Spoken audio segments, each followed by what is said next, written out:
Syukur merupakan salah satu sifat seorang mukmin.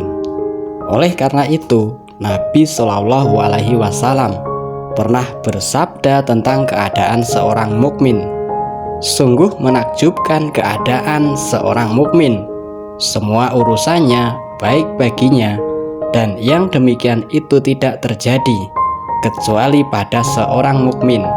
Jika ia mendapat kesenangan, ia bersyukur dan itu baik baginya.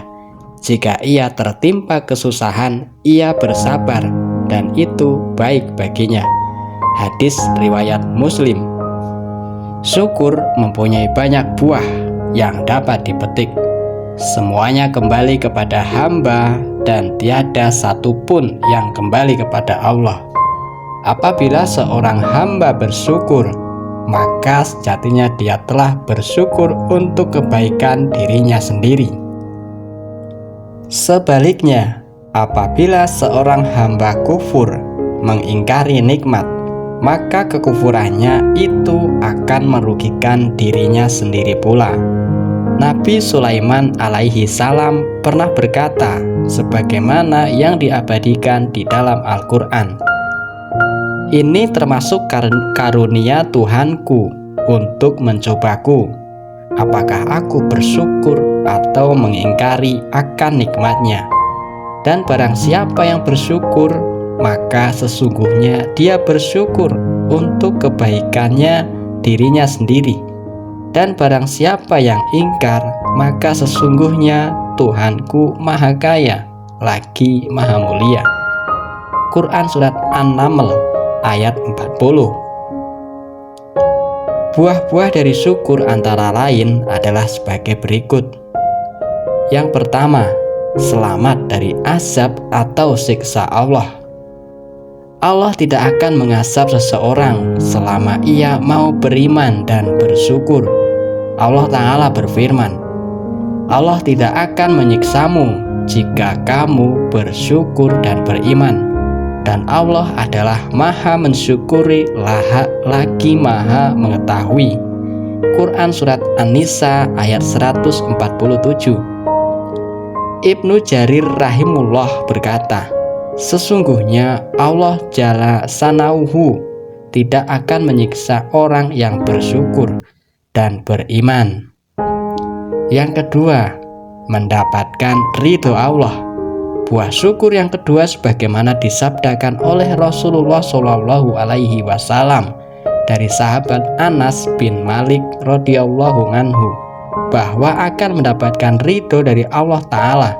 Nabi Shallallahu Alaihi Wasallam bersabda, sungguh Allah benar-benar ridho kepada seorang hamba yang memakan suatu makanan lalu mengucapkan alhamdulillah atas makanan tersebut, atau meminum suatu minuman lalu mengucapkan alhamdulillah atas minuman tersebut. Hadis riwayat Muslim. Yang ketiga, dikhususkan dengan nikmat dan anugerah hidayah. Sungguh Allah telah mengabarkan kepada hambanya yang senantiasa bersyukur dengan dikhususkan sebagai hamba yang mendapat hidayah. Allah Ta'ala berfirman, dan demikianlah telah kami uji sebagian mereka, orang-orang kaya, dengan sebagian mereka, orang-orang miskin, supaya orang-orang yang kaya itu berkata, orang-orang semacam inikah di antara kita yang diberi anugerah hidayah Allah kepada mereka? Allah berfirman, tidakkah Allah lebih mengetahui tentang orang-orang yang bersyukur kepadanya?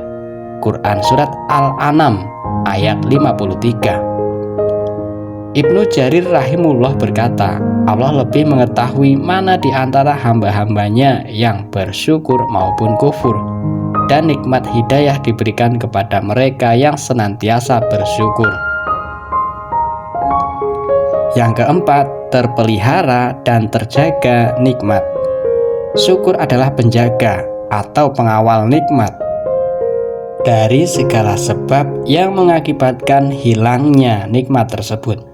Oleh karena itu, sebagian ulama menamakan syukur itu sebagai pengikat nikmat karena syukur itu mengikat nikmat sehingga tidak lepas dari kabur.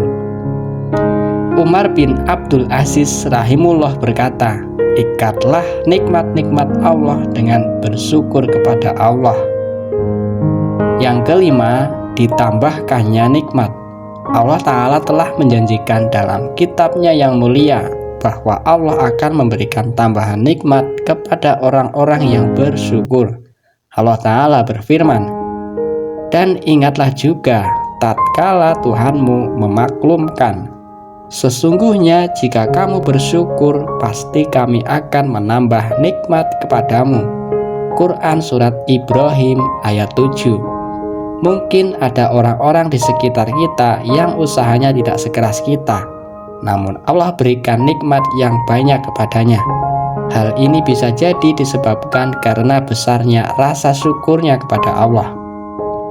Yang keenam, balasan syukur tidak terikat kehendak Allah. Allah Ta'ala menggantungkan banyak balasan pahala suatu amal dengan kehendak, seperti firman Allah, tidak, tetapi hanya Dialah yang kamu seru, maka Dia menghilangkan bahaya yang karenanya kamu berdoa kepadanya, jika Dia menghendaki. Quran Surat Al-An'am ayat 41. Dia memberi ampun kepada siapa yang Dia kehendaki. Quran Surat Ali Imran ayat 129. Dan Allah memberi rezeki kepada orang-orang yang dikehendakinya tanpa batas. Quran Surat Al-Baqarah ayat 212. Dan Allah menerima tobat orang-orang yang dikehendakinya. Quran Surat At-Taubah ayat 15. Adapun syukur, maka Allah tidak gandengkan dengan kehendak, tetapi langsung Allah balas. Allah Ta'ala berfirman, dan Allah akan memberi balasan kepada orang-orang yang bersyukur. Quran Surat Ali Imran ayat 144. Dan kami akan memberikan balasan kepada orang-orang yang bersyukur. Quran Surat Ali Imran ayat 145. Yang selanjutnya, dikabulkannya doa. Ibrahim bin Adam, seorang tokoh tabi'in, pernah ditanya, mengapa kami berdoa namun tidak dikabulkan? Dia menjawab, karena kalian mengenal Allah tetapi tidak menaatinya. Kalian mengenal Rasulullah tetapi kalian tidak mengikuti sunnahnya. Kalian mengetahui Al-Quran tetapi tidak mengamalkannya. Kalian memakan nikmat-nikmat Allah namun kalian tidak mensyukuri nikmat-nikmat tersebut. Kalian mengetahui surga namun tidak memburunya, dan kalian mengetahui neraka namun tidak berlari darinya. Kalian mengetahui setan namun tidak memeranginya, malah menyepakatinya. Kalian mengetahui kematian namun tidak bersiap untuknya, dan kalian menguburkan orang mati namun tidak mengambil pelajaran, dan kalian meninggalkan aib-aib kalian sendiri namun sibuk dengan aib-aib orang lain. Semoga Allah Ta'ala senantiasa memudahkan kita dan seluruh kaum muslimin untuk bisa menjadi hamba yang bersyukur dan menjadikan kita termasuk ke dalam golongan hamba yang pandai bersyukur. Artikel ini dibacakan di website muslim.or.id.